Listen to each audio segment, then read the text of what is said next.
पहले मामला अब ज़रा थोड़ा सा कौमी असम्बली, सेनेट और वफाकी काबीना है, तो मैं चाहती हूँ कि ज़रा आपसे आगाज़ ले लूँ।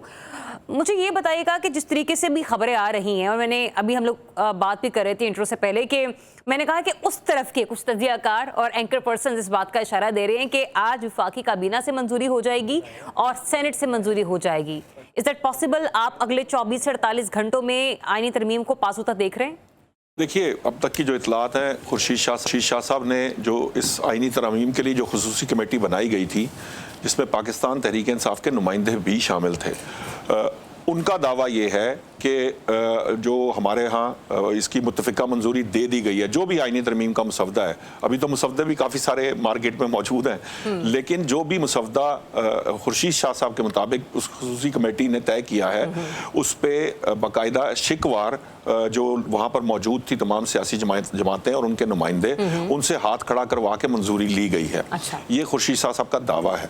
अब मामला ये है कि अगर वहाँ से ये मंजूर हो गई है, तो मुझे इस बात की समझ नहीं आई कि बैरिस्टर गौहर साहब ने बाहर आके क्यों कहा कि ये कोई और मुसवदा है, हमें कोई और बात बताई गई है या इस तरह की बात। आमिर डोगर साहब ने भी यही कहा कि भाई अब हमारा अभी तक इत्तेफाक नहीं हुआ, न जाने हुकूमत किसकी बात कर रही है। अब मामला ये है कि देखिए, अगर तो वहाँ पे मंजूरी हो गई है और पाकिस्तान तहरीक इंसाफ ने उस वहाँ पर बाकी जमातों का साथ दे दिया है, तो फिर तो मुझे लगता है कि फिर तो इसके अंदर कोई देर का कोई मामला मुझे नजर नहीं आ रहा। अच्छा। यकीनन अगर हंगामी इजलास काबीना का बुला लिया गया। अभी आपको कहा भी है निशा साहब कि आमिर डोगर साहब जो कि इस कमेटी में शरीक हो रहे थे पाकिस्तान तहरीक इंसाफ की तरफ से, उन्होंने फौरी तौर पर बाहर आकर ये कहा कि हमारी इसमें कोई मुतफ़िका राय नहीं है, हम अभी भी अपने मौक़िफ़ पे डटे हुए हैं। ठीक है, आपकी बात दुरुस्त है। मैंने कहा अगर फर्ज कीजिए कि खुर्शीद शाह साहब की बात दुरुस्त है, तो फिर जो है वो काबीना से मंजूरी भी हो जाएगी। आपको पता है काबीना से तो इन सर्कुलेशन भी मंजूरी ली जा सकती है।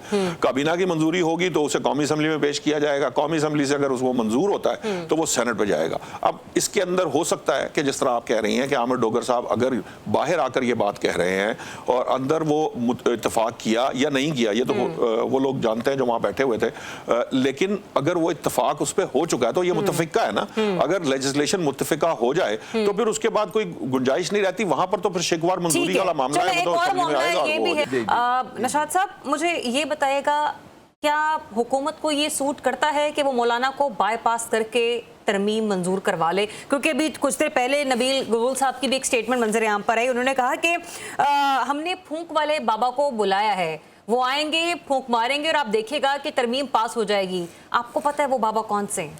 देखिए, पूरे पाकिस्तान को पता है कि वो बाबा कौन से हैं और उनकी फूक जो है उससे सारे ही बहरामंद होते रहे हैं, और वो फूक जब वाक़तन लग जाती है तो उसके बाद बड़े बड़े जो मसाइल हैं वो हल हो जाते हैं। इशू ये है, देखिए, दो तीन बड़ी इंपॉर्टेंट पहलू हैं इसके अंदर। एक तो पहली बात यह है कि अगर मौलाना फजलुर रहमान से बाला ये बात काम करना होता तो ये जो हम रात के 2 बजे भी वज़ीर आज़म साहब को भागा भागा देखते हैं, वो चले जाते हैं वहाँ पर मौलाना साहब की रिहाइशगाह, बिलावल भुट्टो साहब भी पहुँच जाते हैं। ये जो अभी खबर गर्दिश करती रही कि मुतफ़िका तौर पर मंजूर हो गई हुकूमत इत्तेहाद की तरफ से, वो भी तो मौलाना उस वक्त हिस्सा नहीं थे ना उस कमेटी का? नहीं, कमेटी के अंदर तो मौजूद है ना तमाम सियासी जमातें। जो खुर्शीद शाह की सदारत में कमेटी बनी है वहाँ तमाम सियासी जमातें मौजूद हैं।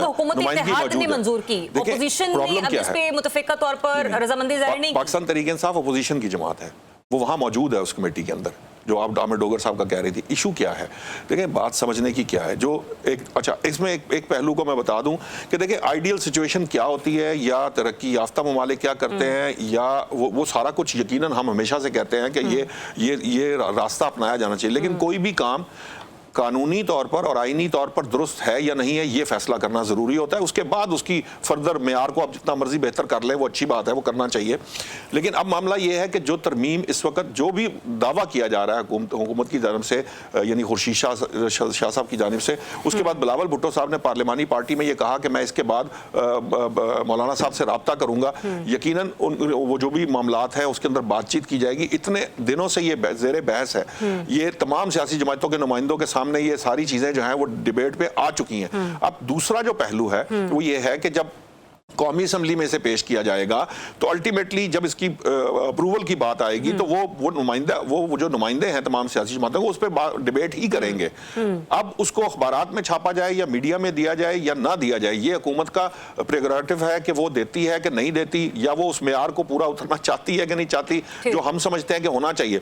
लेकिन आईनी और कानूनी तौर पर जो तरीकाकार आइन ने दिया है, जो मौजूद है, अगर आप उसको फुलफिल करके कोई तरमीम करते हैं तो वो तरमीम काबिल कबूल भी होगी और वो आइन में तरमीम हो जाएगी। फिर मुझे पसंद है या नहीं पसंद, ये एक अलग डिबेट है। अगर वो तरीकाकार ऑप्ट नहीं किया जाता तो फिर उसके ऊपर आर्ग्यूमेंट चलता रहेगा।